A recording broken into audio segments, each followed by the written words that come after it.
Alors, Moré Vérabotaï, je voudrais rebondir sur ce que vient de dire notre cher ami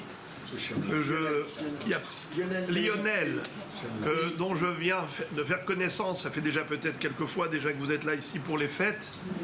En tout cas, vous avez honoré votre papa et, comme vous l'avez si bien dit, qui vous a tracé la voie, le chemin de la Torah, le chemin à suivre, celui de la volonté divine.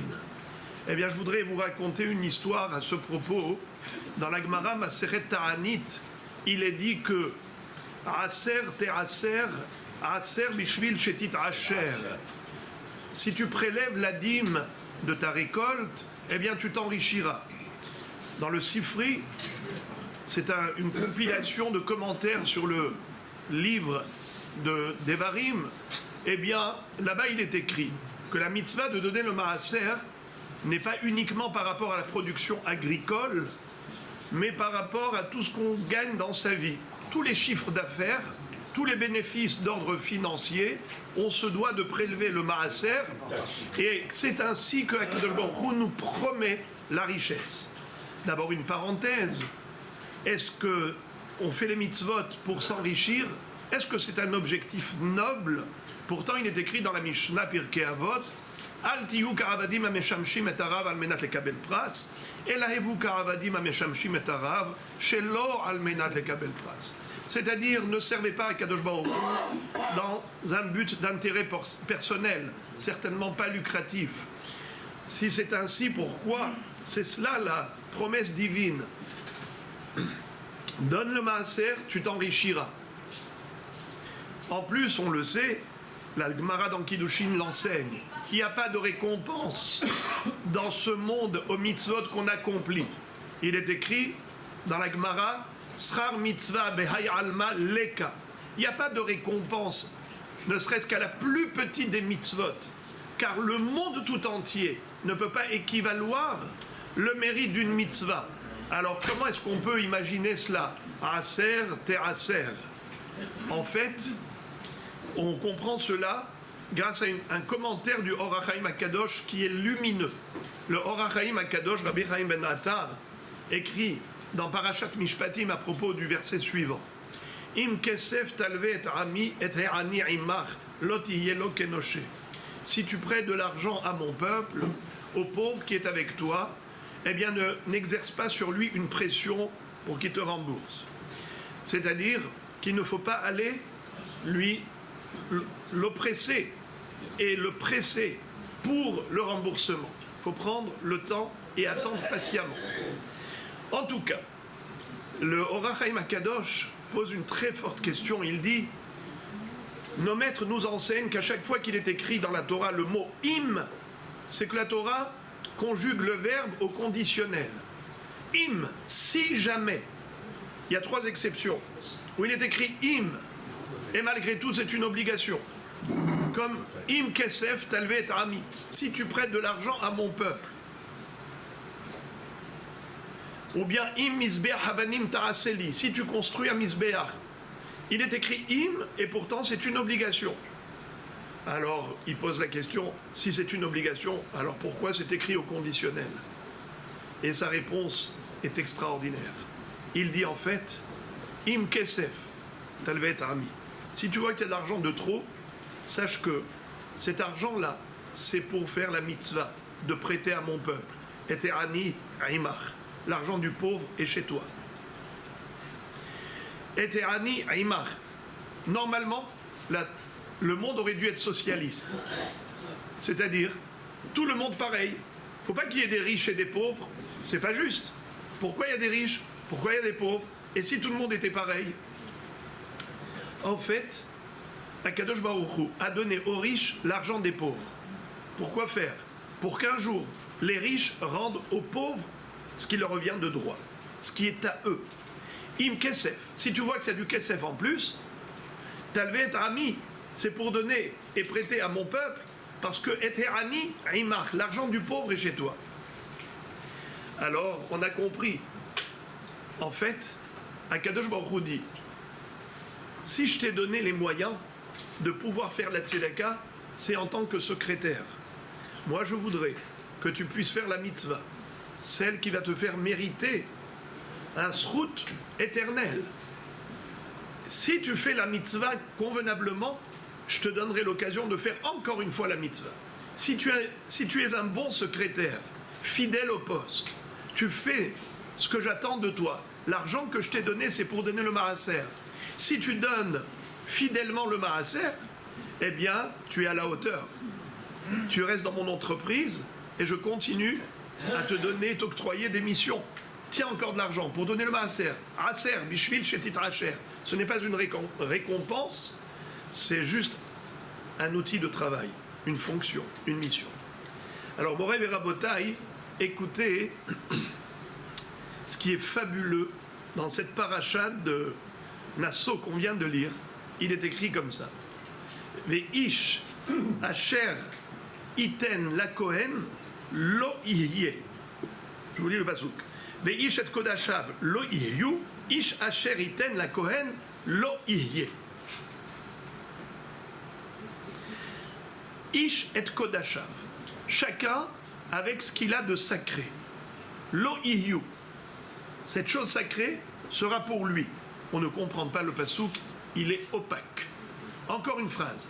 Ish asher iten la Kohen lo yeh. Celui qui donne au Kohen, il en aura pour lui. Que veut dire ce verset? Opaque. Écoutez le pirouge de Rashi, lumineux. Midrash Agada. Ve'ish et kodashav lo iyu. Mi shemerakev ma'aserota beno notnan lo iyu ha'ma'asrot. Sauf she'en sadeu osa elai had me'asara shaita lemuda la'asot. Ish asher iten la Kohen matanot ha'reuyot lo lo iye mamon harbe. Traduction. Celui qui retient le maaser au lieu de le donner à qui de droit, vous savez comment distribuer les prélèvements agricoles. Premièrement, la terouma qu'on donne au Kohen. Deuxièmement, le maaser rishon au Lévi. Troisièmement, maaser sheni, ce sont les fruits sacrés, la dîme qu'on monte à Yerushalayim, pour consommer les fruits sacrés là-bas. Si c'est trop lourd ou trop loin, alors on transférait la sainteté des fruits sur de l'argent, lequel allait être transporté à Yerushalayim pour acheter des produits alimentaires qu'on allait consommer intramuros à Yerushalayim. Mais sinon, il y a des années où le maaser ani remplace le maaser sheni. C'est-à-dire que au lieu de donner le maaser sheni, de manger les fruits à Jérusalem, on allait donner aux pauvres la deuxième dîme. Alors je répète, terouma, maaser rishon, maaser sheni ou maaser ani. Voilà les prélèvements qui s'imposent à nous par rapport à la production agricole d'Eretz Israël. Vous achetez à Osherad ou à Rami Levi, c'est déjà fait, car la Rabbanout fait ce travail d'aller prélever convenablement. C'est ça ce qui s'appelle kasher en Israël. Sinon, on aurait dû chacun prélever les fruits qu'on achète. C'est ça la mitzvah en Israël. En tout cas, la Torah nous demande de donner le maaser. Et on nous dit, celui qui retient le maaser, vous savez ce qui va se passer? Il ne va gagner que le maaser de ce qu'il gagnait auparavant. Et le Tosfot, dans Maseret Ta'anit, page 9, raconte une histoire du Midrash. Tosfot n'a pas pour habitude de raconter des histoires, c'est assez exceptionnel. Il dit qu'un jour, il y avait un homme très riche. Il avait un champ agricole qui produisait, on va dire, 100 tonnes. Pour parler de la chose de la Gemara, 100 kourim. Un corps, c'est l'équivalent de 30 CA. Bon, il y a toute une échelle de mesure. Alors, 100 kourim, on va appeler ça 100 tonnes. Ce monsieur donnait 10 tonnes au maaser.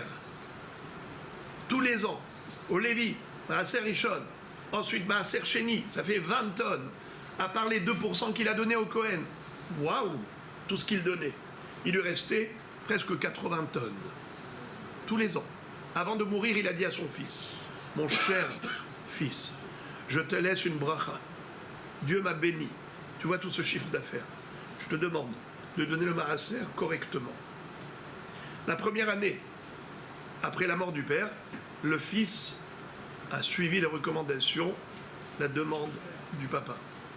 Mais quand il a vu que ça représentait 20 tonnes, Il a dit, waouh, c'est trop. Finish. Je pourrais donner la terouma 2%, mais sans plus. Laisse tomber le maaser. Maaser Rishon, maaser Sheni, maaser Ani, laisse tomber. Qu'est-ce qui s'est passé? L'année suivante, le champ n'a produit que 10 tonnes. Et voilà que toute sa famille arrive. Un jour, ils étaient tous habillés. Le Midrash dit, Levanim. À l'époque, les vêtements blancs représentaient une ambiance festive. Ils arrivent tous avec des costards, bien habillés pour la fête. On leur dit, quoi? Moi j'ai fait faillite et vous faites la fête? Ils ont dit, oui, parce que tu méritais cette faillite. Ton papa était un tzaddik. Ton papa donnait le maaser généreusement. Il méritait la bracha. Tu sais ce que toi tu as fait maintenant? Eh bien, tout simplement. Akadosh Baruch Hu, c'était lui le Kohen, c'était lui le Lévi.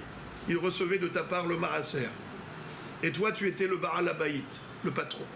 Akadosh Baruch Hu a vu que tu veux donner que le maaser, alors lui, c'est lui maintenant le patron. Et il te donne à toi le maaser. Et c'est toi le Lévi. Tu as inversé les rôles. Dieu t'avait donné une occasion. Aser bishvil shetit asher. Donne le maaser pour t'enrichir, c'est-à-dire que c'est comme ça. Si tu es fidèle à ta fonction, eh bien, Akadosh Baruch Hu te donnera les moyens de continuer à faire les mitzvot. Abal itaher mesaïnoto. Celui qui veut se purifier, eh bien, on l'aide. C'est la deuxième phrase, le deuxième pasuk. Ish asher iten la Kohen lo ihye. Écoutez ce que dit Rashi. Celui qui donne au Kohen matanot areuyot lo, qui lui donne les prélèvements qu'il mérite, selon la Torah, lo ihye mamon harbe. Il aura beaucoup d'argent. Donc voilà, les amis, quand vous dites que votre papa a voulu rester, comme vous avez dit, l'homme de la caverne, il n'a pas cherché à se moderniser. Il avait ô combien raison, parce qu'aujourd'hui, la matérialisation et modernisation du monde va tourner les esprits pas toujours dans le sens positif. Aujourd'hui, nous voyons combien il est difficile de rester authentique. On se noie dans ce tourbillon de toutes sortes de cultures et de cultes. Celui qui arrive à résister à tout cela et dans les temps modernes de continuer à véhiculer le flambeau de la Torah qui est une lumière que nous avons nous mérité d'avoir, qui éclaire le chemin de notre vie, mais beaucoup la trouvent archaïque, primitive, alors que la Torah est d'une modernité inégalée. Akadosh Baruch Hu nous a donné une Torah pour mener à bien notre vie dans tous les temps. Et Baruch Hashem, c'est grâce à elle que nous vivons. Et c'est pour elle que nous vivrons. C'est-à-dire que, grâce à Dieu, Israël a toujours connu des miracles. Dans toutes les générations, on a cherché à éradiquer Israël de la planète, l'effacer de la carte. Mais Akadosh Baruch Hu nous a toujours démontré qu'il est là. Alors c'est vrai qu'on traverse des périodes tumultueuses, déstabilisantes, mais celui qui a la Emouna, il est toujours branché sur le réseau divin. Il y avait une fois quelqu'un, un rabbi, qui marchait sur la glace, sur la neige, il faisait très froid, en Pologne. Et il y a quelqu'un qui lui a dit, Rabbi, vous n'avez pas peur de glisser? Il a dit, non, je suis attaché là-haut. Si on est attaché là-haut, eh bien on n'a pas peur de glisser. On traverse des périodes d'épreuve de Emouna. Quand les Chachamim nous ont dit que dans la période pré-messianique, il y aura de nombreuses épreuves, on le vit, on le voit, on le palpe, c'est tangible. De partout, Israël est pointé du doigt. On a transformé la victime en bourreau. On a été agressé depuis le 7 octobre. Et Israël se défend et veut mettre fin à la menace. Mais on n'a pas le droit de se défendre. Et vous vous demandez, mais où est passée la logique humaine? Où est le côté raisonnable et rationnel? Où se trouvent les scientifiques? Mais où sont les philosophes? Même pas On n'a pas besoin d'être très intelligent pour comprendre ce qui se passe. Mais comment on a pu renverser la vapeur? L'antisémitisme, aujourd'hui, trouve sa légitimité, tout simplement. Ça veut dire que tout ce qui était enfoui et caché comme antisémitisme, aujourd'hui, ils sont très heureux de pouvoir trouver une excuse, un prétexte. Donc, en fait, chasse la nature, elle revient au galop. C'est ça ce qui ressort.